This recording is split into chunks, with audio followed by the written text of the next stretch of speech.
Okay, so today we're going to be building this.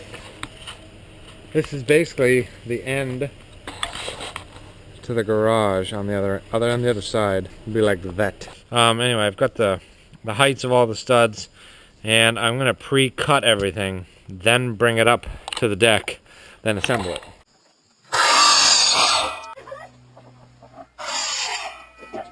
So here, like I said, I'm pre-cutting all my studs because there were so many different angles. Each stud was different, and so I figured it would make more sense to stand at the saw and make all my cuts rather than running back and forth. So do that where you can. It'll save time. So after I cut all my angles on and threw them up top, I basically started assembling the wall. You'll have to forgive me. In this video, I found this cool new video technique, this panning effect while I'm taking a time lapse, and I totally overused it. Like I made a lot of video for this particular section. But so here I'm bringing the lumber up top, and I'm starting to build the first triangle wall, basically off the left of this existing wall. You know, it's like building any other wall. You lay it down on the deck, you get your top plate, your bottom plate, you nail them together. If you do it wrong, you tear it apart, and you do it over because you did it wrong. For some reason, it was difficult to measure where the studs were going to connect on the top plate. And so I had to redo this one.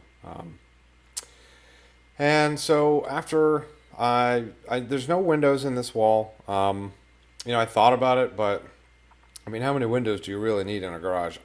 I think I kind of went overboard anyway, but that's because I had a ton of windows to use, and so I figured I would use them. So I went to grab the backhoe. I borrowed these forks that hook onto the bucket from a guy at work, which was invaluable getting material up to that floor.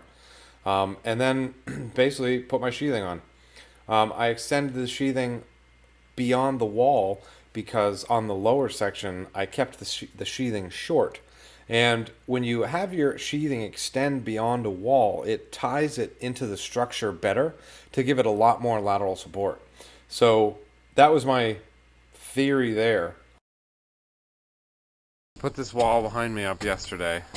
I stood this wall up the day before, and this is just kind of like working after work. This wall behind me, I stood up alone,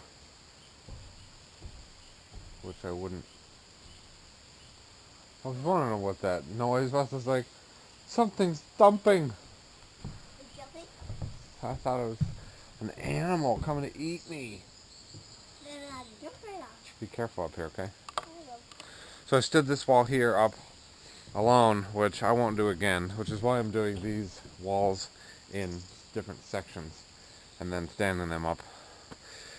So today I'm going to build this wall, hopefully another one of those. I can't build this wall because I'm out of 2x8 material. I've already ordered the lumber I need from the lumber yard, and they've got it ready for me. So I may do that. So anyway, let's get started. So this wall, pretty standard, big straight wall, uses sheathing. Don't know much to say about it, except for the fact that later I tore this wall completely apart.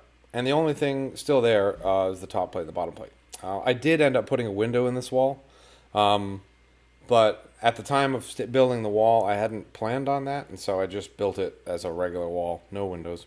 And honestly, it doesn't really matter if you choose to do it later. You just pull the studs out and cut a hole. It's really not that big deal. So you can make changes. Don't stress over getting everything perfect the first time. Hey, sheathing on this wall, pretty simple. Stand it up. Tack it in place, bang it over, blah, blah, blah. Make sure it's plumb. I don't know what to tell you about that. So, we got 2 of the walls up this morning, and now I've got the long wall to build and the 2 front walls. Then I start on all the beams that hold the inside floors here and the roof rafters. So, pretty good progress. I want to get those walls done this weekend. Probably work some more later today. Hopefully get that long wall up.